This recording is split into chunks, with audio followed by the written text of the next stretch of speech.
संदर्भात आपण जाऊयात परिणयजींकडे. आता लक्ष्मण हाकेजींनी ज्या पद्धतीचा प्रश्न उपस्थित केला तो आणि त्याच व्यतिरिक्त कुठेतरी या सगळ्यामुळे आपल्या पारंपरिक मतदाराला सुद्धा कुठेतरी धक्का बसू शकतो, अशी आपल्याला कुठे भीती नाही का वाटत परिणयजी?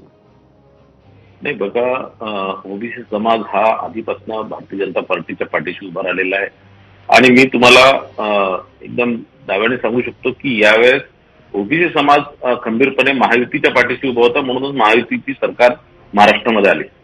पण या संदर्भात, या जीआरच्या संदर्भात जे सन्माननीय लक्ष्मणभाऊ हाके जे बोलतात आहे की हा असंविधानिक आहे किंवा असं कोणताही जीआर काढण्याचा अधिकार राज्य सरकारला नाही, तर या जीआर मध्ये कोणताही असं काही असंवैधानिक कुठेही मला दिसत नाही.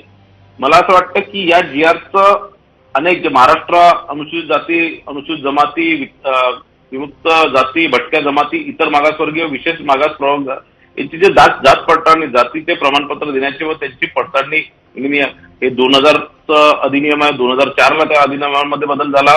त्यानंतर 1 सप्टेंबर 2012 मध्ये त्यामध्ये बदल झाला.